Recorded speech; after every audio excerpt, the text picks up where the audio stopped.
puji Tuhan, selamat sore, shalom. Wow, saya berdoa semua jemaat generasi Yosua semakin diberkati, amin. Masih tetap percaya Yesus juru.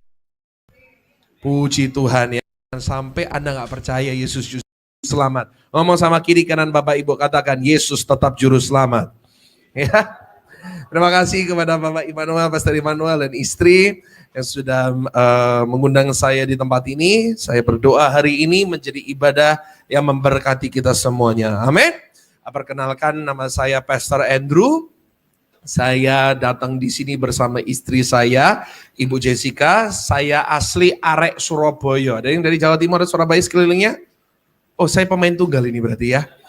Saya dari Jawa Timur, dari Surabaya.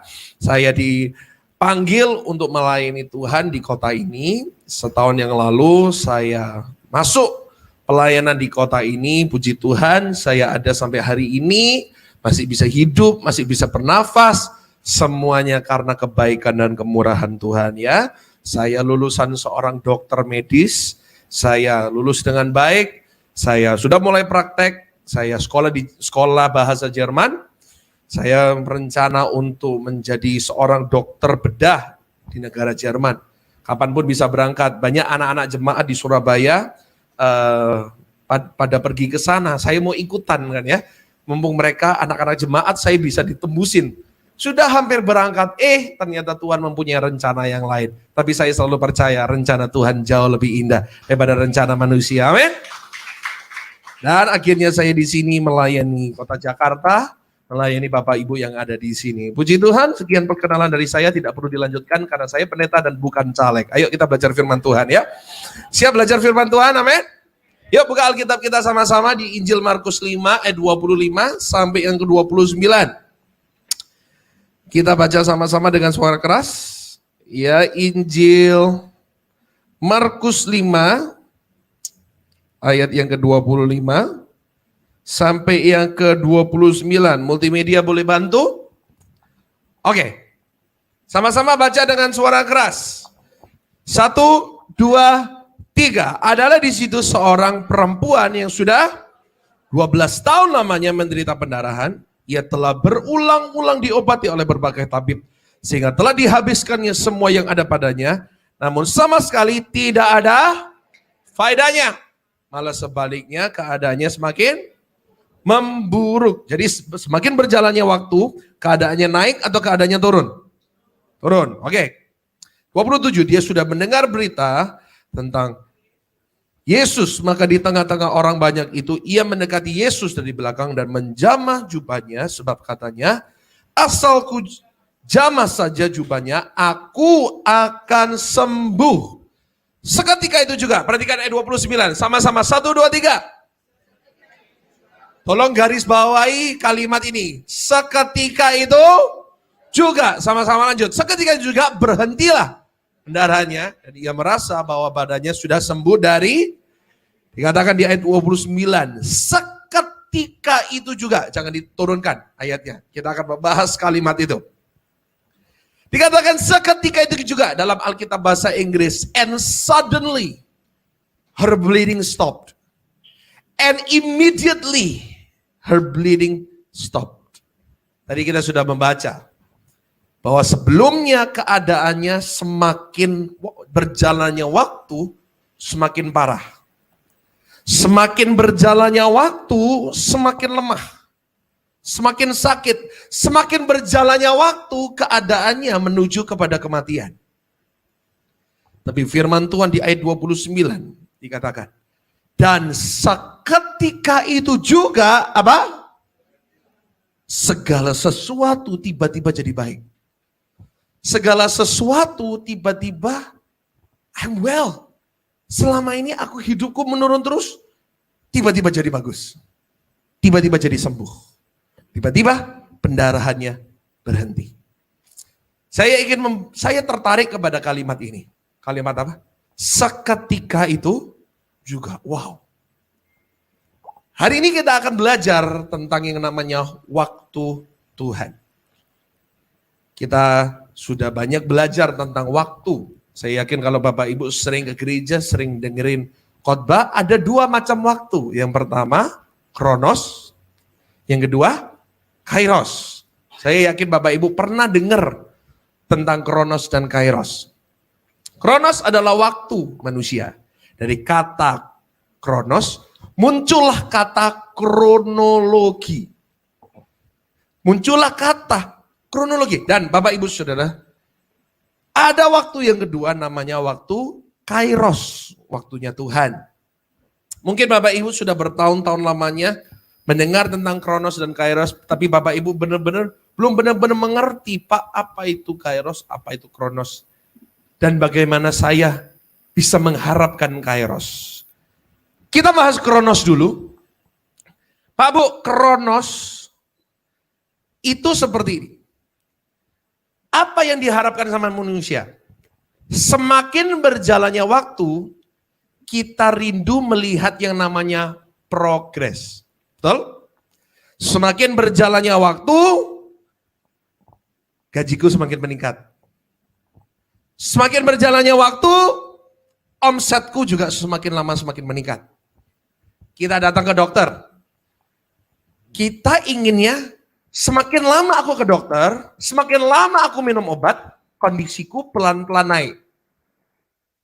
Kalau Anda minum obatnya dokter, tapi Anda tidak melihat sebuah progres, Anda akan langsung ngomong, dasar dokter goblok. Dan seringkali tidak seperti itu. Dasar ini dokternya kurang cespleng, kurang pintar ini dokternya. Itu yang diharapkan sama manusia. Semakin lama kita berdoa, berjalannya waktu kita doa terus, harapan kita ingin hidup kita semakin lama semakin diberkati. Kita ingin semakin lama, dulu mungkin aku diberkati cuma sebulan 5 juta. Kalau selama aku berjalan waktu 1-2 tahun, minimal Tuhan menjawablah doaku. Minimal dalam 2 tahun, Tuhan memberkati aku. Dengan sebulan, ya minimal 100 juta lah. Itu yang diharapkan sama manusia. Dan itu nggak salah. Itu wajar. Itu namanya kronos. Semakin berjalannya waktu, semakin lama semakin kaya. Semakin kita sungguh-sungguh melayani, semakin lama semakin, dan itu gak ada yang salah. Tapi Bapak Ibu Saudara, kalau Anda menuntut Tuhan untuk melakukan kronos, Anda menuntut Tuhan untuk bekerja sesuai dengan keinginan Anda, sesuai dengan apa yang Anda harapkan, disitulah banyak orang kecewa. Di situ banyak orang mundur dari Tuhan. Disitulah banyak orang bertanya-tanya, apakah doaku didengar? Kalau semakin lama aku gak ada progres dalam hidup ini, aku doa terus gak ada progres, lebih baik aku gak usah doa, gak ada hasilnya kok. Kalau aku sudah melayani Tuhan dengan sungguh-sungguh selama 5 tahun, tapi hidupku tetap sama, maka percuma aku melayani Tuhan. Kalau aku sudah melakukan firman Tuhan, tapi Tuhan tidak ada tanda-tanda memberkati, tidak ada tanda-tanda Tuhan menolong, berarti percuma aku melakukan firman Tuhan. Lebih baik seperti di dunia, aku tidak perlu lakukan apa-apa. Anda pasti kecewa. Kalau Anda berharap Tuhan akan bekerja sesuai dengan kronos. Tapi ada waktu yang kedua namanya kairos, waktu Tuhan. Seperti yang dialami sama ibu ini. Kembali ke ayat tadi. Kairos, catat baik-baik. Kairos berbunyi seketika itu juga. Kita lihat ibu ini. Selama 12 tahun, keadaannya semakin lama semakin baik? Atau enggak? Keadaannya semakin lama semakin memburuk. Semakin memburuk, semakin turun, dan semakin turun, dan semakin turun. Tapi di saat kairos itu datang, tidak perlu waktu. Lalu setelah wanita itu menjamah jubah Yesus, 5 tahun kemudian dia sembuh. Gitu? Gak perlu waktu yang lama. Seketika itu juga. And at that moment, di dalam detik itu juga, dia sembuh. Saat Kairos datang. Kairos Tuhan tidak berbicara tentang sebuah. Kairos Tuhan berbicara tentang apa? Berbunyi gimana? Seketika itu. Saya kasih contoh-contoh lain di dalam Alkitab. Yusuf, anaknya Yakub, anaknya Israel. Dia mendapatkan mimpi. Kamu akan menjadi seorang yang hebat. Kamu akan menjadi seorang penguasa. Pertanyaan saya, setelah dia mendapatkan mimpi itu, apakah hidupnya semakin berjalannya waktu, semakin naik? Semakin naik gak? Dia dapat mimpi loh ini. Tapi kenyataannya, kejadiannya, tidak semakin naik. Justru keadaannya semakin lama semakin turun. Setelah dia mendapatkan mimpi, yang terjadi apa? Dia dimusuhin sama kakak-kakaknya. Diceburin dalam sumur yang kering. Dijual jadi budak. Kan cukup di situ, difitnah, dimasukkan ke penjara. FYI, proses yang dialami Yusuf bukan 1-2 tahun. Proses yang dialami Yusuf selama 13 tahun. Hidupnya tidak lama semakin meningkat sehingga dia mencapai puncak. Tapi hidupnya semakin lama semakin menurun. Tapi di saat Kairos Tuhan sudah datang. Kairos itu berbunyi apa tadi ayatnya? Seketika itu, butuh waktu yang lama gak? Hari yang sama. Mungkin di jam yang sama.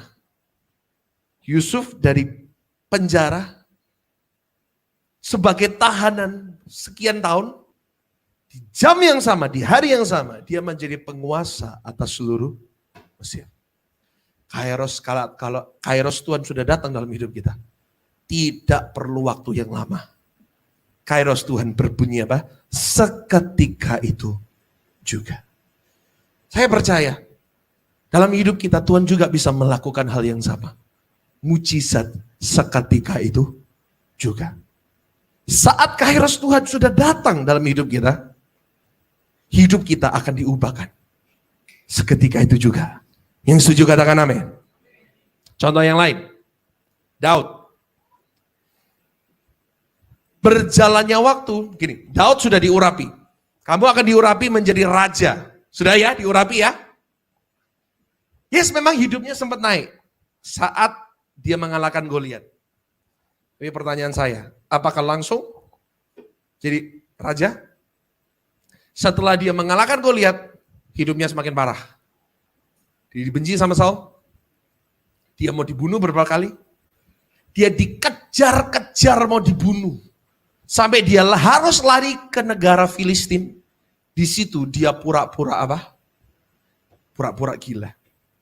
Halo, saya mau tanya di sini, separah-parahnya Anda, semiskin-miskinnya Anda, ada yang pura-pura jadi gila? Ada? Kasih tahu ya, jangan coba-coba pura-pura jadi gila. Kenapa? Jangan sampai Anda dimasukkan rumah sakit jiwa. Kenapa? Saya dulu koas, ya, praktek kedokteran. Saya hari pertama masuk rumah sakit jiwa, bukan sebagai pasien ya. Jangan salah, ini pasien rumah sakit jiwa. Enggak. Saya sebagai orang praktek di situ, saya masuk rumah sakit jiwa, saya dikerjain sama kakak tingkat saya. Saya dimasukkan ruangan paling bau seluruh rumah sakit jiwa. Begitu saya masuk, itu seperti tryout neraka Bapak Ibu ya. Itu orang-orang ODGJ, pup di sana, pipis di sana, muntah di sana, habis itu dia kembali tidur di sini. Bayangkan itu baunya. Jangan ya, jangan pura-pura jadi orang gila. Ngomong kanan sama kiri kananmu, kamu gila nggak? Hah? Daud pura-pura separah Pak. Dia jadi orang yang begitu direndahkan sampai dia harus pura-pura jadi gila. Hidupnya menderita selama 13 tahun. Hidupnya dikejar-kejar selama 13 tahun. Tibalah Kairos Tuhan bagi Daud. Kairos itu berbunyi apa? Sudah lupa ya. Belum kena sotoroksi di depan loh. Waktu Tuhan itu berbunyi apa? Seketika itu juga. Butuh waktu yang lama untuk Tuhan mengangkat hidupnya Daud? Saat itu juga saat Saul mati. Saat Saul dibunuh. Apa yang terjadi? Hari itu Daud menjadi raja atas Yehuda. Setelah itu dia menjadi raja atas seluruh Israel. Gak perlu waktu yang lama untuk Tuhan menolong kita. Percaya kalau Tuhan menolong kita itu segampang Tuhan memutar telapak tangannya. Kayaknya ragu semua di sini ya Pak ya.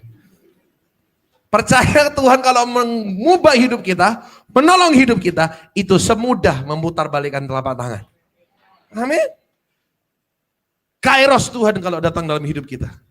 Dia Tuhan juga yang bisa melakukan mujizat seketika itu juga di dalam hidup kita. Yang percaya kasih tepuk tangan buat Tuhan kita. Amin. Ada banyak contoh di dalam Alkitab yang saya tidak bisa jelaskan satu-satu. Kalau saya jelaskan satu-satu, kita pulang nanti jam 8. Mau? Saya yang gak mau Bu. Ya. Banyak, tapi Bapak Ibu, apa yang sedang saya ingin sampaikan lewat contoh-contoh yang barusan kita bahas? Mungkin selama ini kita berdoa, tapi tidak ada tanda-tanda pemulihan. Tidak ada tanda-tanda kesembuhan. Tidak ada tanda-tanda Tuhan menolong. Tidak ada tanda-tanda Tuhan campur tangan. Catat baik-baik. Bukan berarti Tuhan tidak mendengar dan Tuhan tidak bekerja. Mungkin selama hidup kita, selama tahun, mungkin puluhan tahun, kita sudah berdoa, Tuhan tolong bela aku. Tapi hidup kita tetap diperlakukan tidak adil. Seakan-akan Tuhan tidak menolong sama sekali. Seakan-akan Tuhan kok gak membiarkan aku. Tuhan kenapa tidak membela aku? Semakin berjalan waktu tidak ada progres. Jangan cepat-cepat kecewa dulu sama Tuhan. Bukan berarti di situ Tuhan tidak melihat.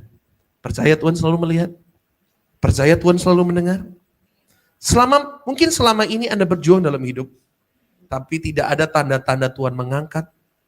Bahkan tidak ada tanda-tanda Tuhan memberkati. Bukan berarti Tuhan tidak sedang menyiapkan yang terbaik buat kita. Setiap kita akan ketemu dengan Kairos. Yang setuju katakan amin. Kita membuat kesepakatan dulu. Ya. Sebelum saya lanjut, kita membuat kesepakatan dulu. Setiap kita akan ketemu dengan Kairos. Gak ada amin ya. Setiap kita akan ketemu dengan tangkap dengan iman, katakan amin.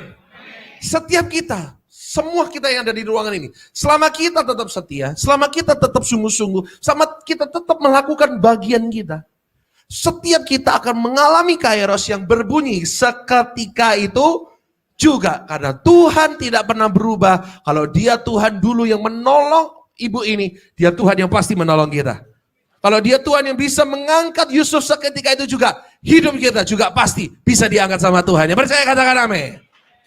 Jadi kita sepakat dulu bahwa Kairos Tuhan itu pasti datang dan Tuhan tidak pernah berubah. Sepakat ya? Jadi kita tidak usah ragu lagi. Kita tidak usah bimbang lagi. Kita sudah belajar. Kairos itu berbicara seketika itu juga. Itu sesuatu yang pasti. Tapi apa yang saya ingin bahas lebih dalam hari ini bukan tentang Kairosnya. Kairos itu sudah yang pasti, sudah pasti. Kita sudah belajar. Tapi yang saya khawatirkan itu masa-masa sebelum Kairos. Itu yang paling saya khawatirkan. Masa-masa sebelum Kairos, apalagi 1-2 bulan sebelum Kairos, itu yang paling saya khawatirkan. Kenapa? Disitulah banyak orang mundur. Disitulah banyak orang tidak lagi berdoa. Disitulah banyak orang berubah setia sama Tuhan, sudah gak lagi percaya, sudah berhenti melayani. Apa itu gereja-gerejaan? Gua gak percaya gereja, Tuhan gak menolong. Disitulah banyak orang kandas imannya.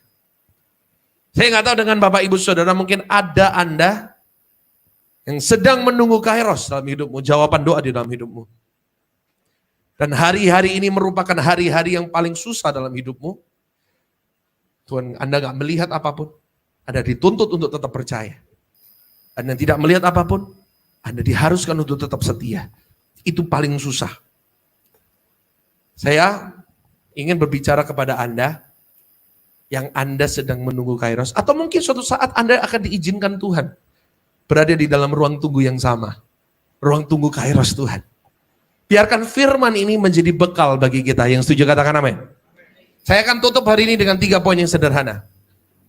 Kalau Anda hari ini sedang di dalam Kairos Tuhan, sedang menunggu Kairos Tuhan, sedang berada di dalam ruang tunggu Tuhan, ada 3 poin yang sederhana. Catat baik-baik. Nomor 1. Kalau Anda hari ini berada di dalam masa penantian, catat. Tetaplah menabur apa yang baik. Sekali lagi. Kalau hari ini Anda belum bisa melihat tuaian doamu, belum bisa melihat tuaian perbuatan tanganmu, jangan berhenti menabur. Tetaplah menabur apa yang baik. Karena di musim yang tepat, di waktu yang tepat, di kairosnya Tuhan, kita akan menuai apa yang kita pernah tabur di masa-masa kita menanti. Amin. Abu, tabur tuai itu sesuatu yang pasti. Tabur tuai itu sesuatu yang gak mungkin tidak berlaku. Saya kasih ayatnya. Kejadian 8 ayat 22. Kejadian 8 ayat 22. Tenang, bukan Malaikat 3 ayat 10. Tenang, itu ayat favoritnya jemaat Tuhan kalau itu. Ayo, Kejadian 8 ayat 22. Klik. Yuk, baca dengan suara keras. 1, 2, 3. Selama bumi masih ada, tak akan berhenti-hentinya musim menabur dan menuai, dingin dan panas, kemarau dan hujan, siang dan... Saya mau tanya, sampai sekarang masih tetap ada siang dan malam? Kalau Anda berkata tidak, berarti ada halusinasi selama ini. Saya mau tanya, sampai sekarang masih ada kemarau dan hujan? Ada ya, musim hujan masih ada ya? Oh, puji Tuhan, tahun yang kemarin ini hujannya nggak segila itu ya. Puji Tuhan ya. Biasanya dengar-dengar dulu kalau Jakarta hujan banjir semua di mana-mana ya. Apalagi tempat gereja saya di Kelapa Gading itu. Bu, kalau dulu hujan gimana? Banjir segini ya Bu ya. Masih ada nggak kemarau dan hujan? Masih ada. Musim dingin dan musim panas ada nggak? Kecuali di Jakarta ya. Sepanjang tahun hot potato apa? Panas kentang-kentang. Panas banget. Tapi Anda kalau keluar negeri ada yang namanya musim dingin dan musim panas. Kalau semuanya itu masih ada, pertanyaan terakhir saya, apakah hari ini masih tetap ada musim menabur dan menuai? Masih ya? Kalau semuanya itu ada beberapa orang itu ya aneh, mempunyai teologi yang aneh. Gak ada musim menabur dan menuai, berarti kau menolak siang dan malam, halusinasi kau. Hanya orang, ngatakan gak ada itu, gak usah sekarang menabur apa? Dia suka orang yang suka pilih-pilih. Saya mau tanya, kalau siang dan malam masih ada, kemarau dan hujan masih ada, siang dan malam, musim dingin dan musim panas masih ada, tabur tuai hari ini juga tetap ada. Pak Bu, prinsip tabur tuai adalah sebuah hukum, ya bukan hukuman ya. Hukum, apa itu hukum? Law. Apa bedanya hukum sama teori? Kalau teori itu belum tentu benar. Teori itu bisa diterima, bisa ditolak. Teori itu masih dalam tahap diselidiki kebenarannya. Contoh, teori kepribadian. Itu bukan sesuatu yang absolut. Teori evolusi. Ada orang-orang yang mengatakan manusia itu lahir dari kera. Terserah mereka. Yang saya percaya, saya segambar dan serupa dengan Tuhan. Amin. Terserah mereka yang mau percaya nenek moyangnya kera, silakan, semakin mirip sama kera. Buat saya ini mau semakin lama semakin mirip sama Tuhan. Terserah. Itu teori. Bahkan Bapak Ibu tahu Darwin yang menciptakan teori evolusi, di atas ranjang tidurnya dia berkata seperti ini. Aku mencabut semua teoriku tentang evolusi. Dan aku katakan kepada semua orang, ada Tuhan yang menciptakan manusia. Bahkan Darwinnya sendiri membatalkan kok teorinya. Karena itu teori. Belum dipastikan. Belum ada kebenarannya. Bukan absolut. Tapi apa bedanya sama hukum? Contoh, hukum gravitasi. Bisa dibantah gak? Bisa dibantah? Anda hari ini loncat di gedung ini, di Kelapa Gading, loncat, terbang. Di Amerika loncat terbang? Enggak bisa dibantah. Kalau lu loncat, lu juga turun. Kenapa? Itu hukum sesuatu yang absolut. Sesuatu yang gak bisa dibantah. Sesuatu yang pasti benar. Tabur tuai itu bukan cuman teori, Pak, Bu. Tabur tuai itu sesuatu yang pasti. Yang setuju katakan amin. Sebab itu kalau Anda hari ini dalam musim menunggu, jangan cuman menunggu kairos tanpa melakukan apa yang baik. Jangan cuman menunggu kairos tanpa Anda menabur di dalam doa. Tanpa Anda menabur di dalam pelayanan. Tanpa Anda menabur dalam melakukan apa yang baik. Ya, firman Tuhan berkata apa? Kalau kamu tahu apa yang baik tetapi kamu tidak melakukan, itu apa? Itu apa? Berdosa. Jadi kita tahu apa yang baik. Lakukan. Selama kita belum melihat kairos Tuhan, lakukan firman Tuhan. Apa yang baik yang kita tahu? Firman Tuhan berkata, hai anak-anak, hormatilah orang tuamu. Itu baik gak? Baik. Kalau kita tahu itu baik, lakukan. Hormat orang tua bukan hanya berlaku untuk orang-orang yang belum menikah. Bahkan Anda hari ini, siapapun yang masih punya orang tua. Firman Tuhan berkata, hormatilah orang tuamu di dalam Tuhan. Karena itulah yang berkenan di hadapan Tuhan. Anda tahu itu baik, kenapa Anda tidak melakukan? Saya punya ada satu seri khotbah tentang Esau. Jangan menunggu orang tua Anda meninggal, baru Anda nangis. Jangan menunggu orang tua Anda meninggal lalu di atas kuburannya, Ma, ini babi woku kesukaannya mama. Telat. Kalau mau kasih babi woku, babi rica, babi kecap dan kawan-kawannya, kapan? Sekarang. Kalau mau kasih. Jangan tunggu mereka meninggal. Hormatilah mereka, sayangilah mereka. Apa yang baik? Firman Tuhan berkata, hai istri, hormatilah suamimu. Hai suami, kasihilah. Iya. Kebutuhan seorang suami itu dihormati. Kebutuhan sang istri itu dicintai. Pak, cinta itu ngapain, Pak? Cinta itu memberi. Cinta bukanlah cinta kalau kau tidak memberi. Makanya di GSJS ada sebuah statement yang sering kali keluar setiap minggu. Pak, jangan pelit sama istrimu. Kok susah aminnya ya Pak ya? Ini mestinya ibu-ibu, momennya ibu-ibu untuk teriak amin loh. Pak, jangan pelit sama istri. Oh terima kasih Bu. Pak, tahu nggak singkatan suami itu apa? Tahu singkatan suami? SUAMI, semua uang Anda milik istri. Saya hari ini jadi FPI, Front Pembela Ibu-Ibu. Ya, kau tahu itu yang baik, tetapi lu tidak melakukan, itu namanya Yuk, selama kita menunggu kairos Tuhan, suatu saat kita akan menikmati apa yang kita tabur, kita akan menuai nanti setelah kairos Tuhan datang, di musim-musim ini, taburlah apa yang baik. Yuk kita menunggu Tuhan sambil kita melayani. Kita menunggu Tuhan sambil kita menabur di dalam doa. Kita menunggu jawaban Tuhan sambil kita menabur terus dalam kebenaran dan kebaikan. Amin.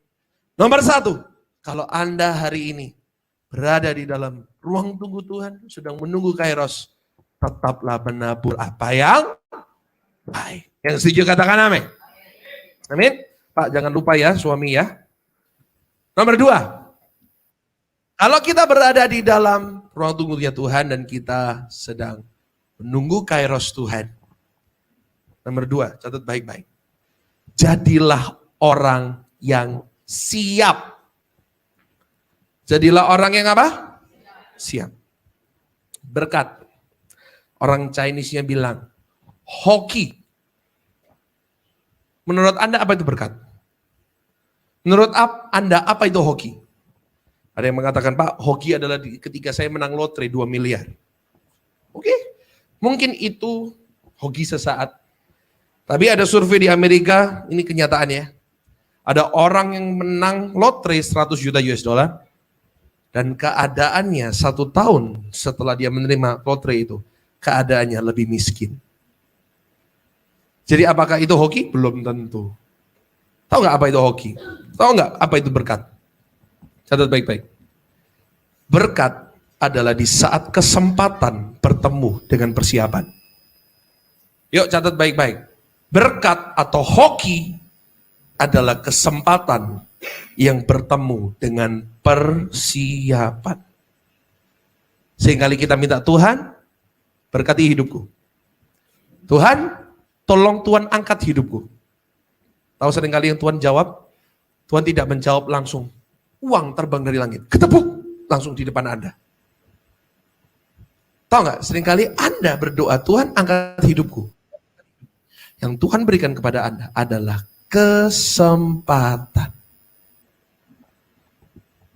Yang Tuhan berikan kepada Daud hanyalah sebuah kesempatan untuk melawan Goliat. Setelah itu dia dikenal sama seluruh Israel. Yang Tuhan berikan kepada Yusuf juga sebuah kesempatan untuk ketemu sama Firaun. The good news is, kabar baiknya, mereka siap. Daud mengatakan, gua siap ngadapin ini orang. Aku sudah biasa ngembalain, singa aja aku robek mulutnya, siapa aja beruang aja gua lawan, apalagi cuman orang ini. Dia siap. Karena dia diberikan kesempatan, dan dia siap, dia jadi orang. Tapi seandainya saat itu, dia diberikan kesempatan, lalu Daud gak siap, lalu dia takut, dia lari. Kira-kira jadi orang gak? Kok jadi orang? Daud hanya diberikan kesempatan. Demikian sama Yusuf. Yusuf dikasih kesempatan karena dia sudah berhikmat. Dia punya hubungan pribadi sama Tuhan. Dia siap untuk menghadapi Firaun. Gua bisa. Karena dia punya kesempatan dan dia melaksanakan itu dengan sangat baik. Dia jadi orang. Hari ini saya mau tanya kepada Anda dan Anda tolong tanya kepada diri Anda sendiri. Kalau Anda hari ini berdoa sesuatu, contoh, Tuhan, aku minta Tuhan mengangkat aku lebih tinggi dari sekarang. Misalnya, aku karyawan biasa, Tuhan jadikan aku CEO.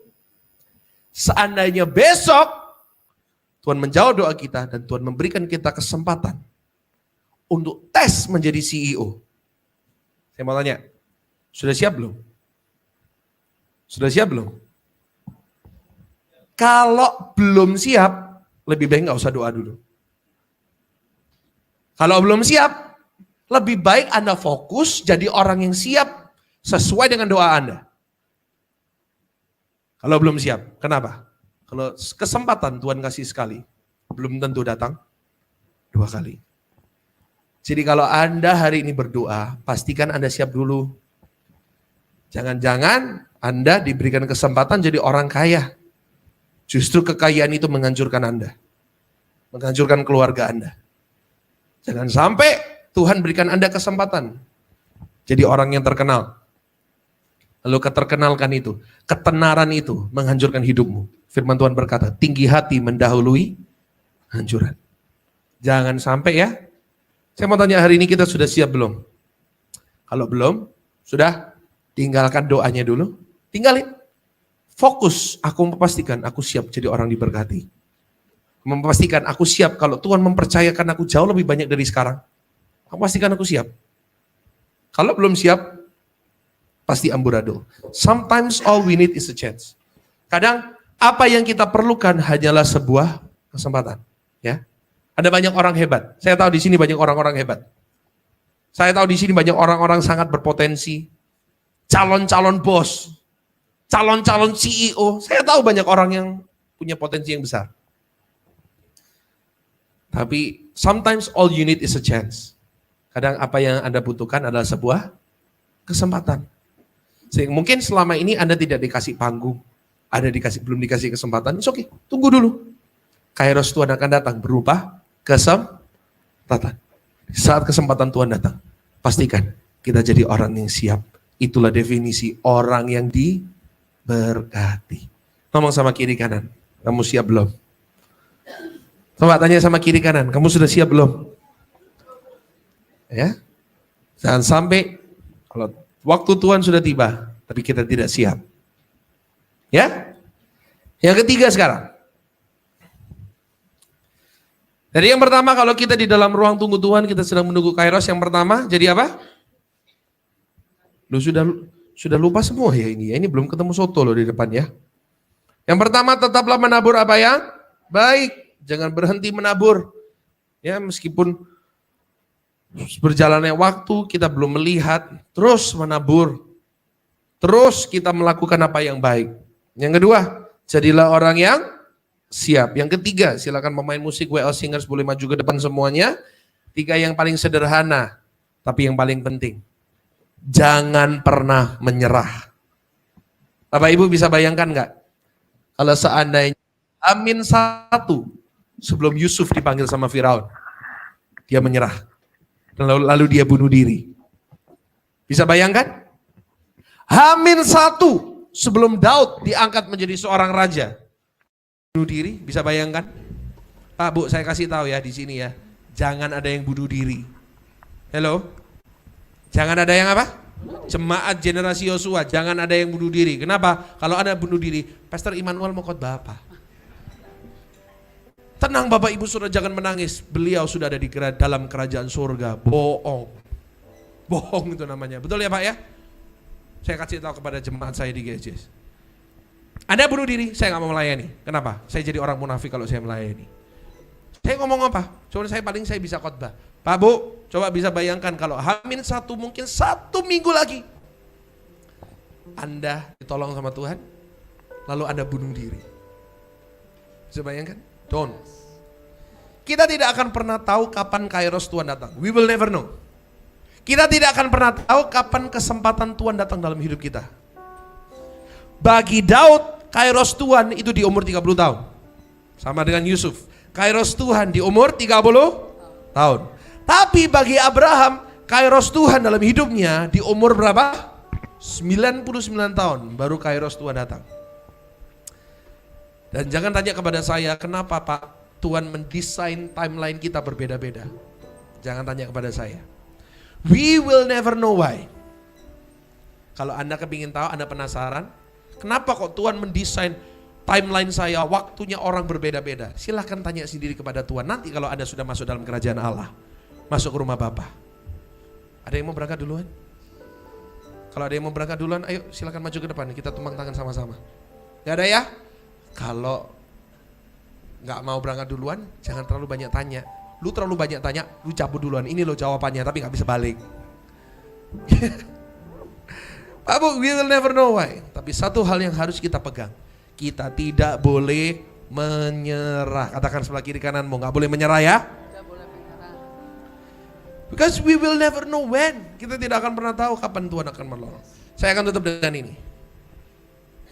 Pak Bu, di saat Tuhan Yesus bangkit dari kuburan, Maria adalah orang yang pertama yang menyaksikan Yesus bangkit dari kuburan. Seorang wanita. Bukan murid, bukan Yohanes, bukan Petrus, bukan Yakobus, bukan Andreas, bukan yang lain. Tetapi seorang wanita yang bernama Maria. Kenapa? Kenapa kok Maria orang yang pertama yang melihat Tuhan Yesus? Sederhana, gini. Pada pagi hari itu, Yohanes, Petrus, dan Maria, mereka bertiga sama-sama pergi ke kuburnya Tuhan Yesus. Dan mereka bertiga sama-sama lihat, oh kubur Yesus kok kosong. Mereka bertiga lihat, sudah nyata. Tahu apa yang dilakukan sama Petrus sama Yohanes? Yang dilakukan sama Petrus dan Yohanes setelah lihat kubur Yesus kosong adalah mereka pulang. Adalah ngapain? Sedangkan Maria menunggu di situ sedikit lebih lama. Dia menangis sedikit lebih lama.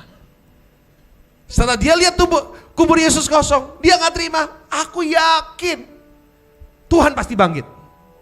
Aku yakin He has got to be here somewhere. Dia pasti ada di sini. Dan aku tidak akan pulang sebelum aku melihat dia. Wah, gigih ya. Dia gak menyerah. Karena kegigihannya. Karena dia menunggu sedikit lebih lama. Ayo, tangannya yuk. Dia menunggu ngapain? Sedikit lebih lama. Ya, biar pulang gak lupa. Ya. Suaminya tanya apa? Dapat apa tadi? Sedikit aja. Ayo, Maria ngapain? Menunggu sedikit lebih lama. Karena Maria menunggu sedikit lebih lama, dia adalah orang pertama yang menyaksikan kebangkitan Tuhan Yesus. Dia orang pertama yang menikmati mujizat kebangkitan itu. Pak Bu, yuk kita contoh Maria. Saat engkau belum bisa melihat, yuk tunggu sedikit lebih lama. Kau mau mundur, yuk melayani sedikit lebih lama. Bersungguh-sungguh setia sedikit lebih lama. Karena kita tidak pernah tahu. Mungkin kita ditolong tahun depan, bulan depan. Bisa jadi besok kita ditolong. Setiap hari kalau kita belum melihat, katakan kepada Tuhan, Tuhan hari ini aku mau berharap sedikit lebih lama. Berdoa sedikit lebih lama. Karena aku yakin Tuhan gak mungkin tidak menjawab. Kairos Tuhan pasti datang dalam hidupku. Dan seketika itu juga Tuhan pasti menolong saya. Yang percaya kasih tepuk tangan buat Tuhan kita.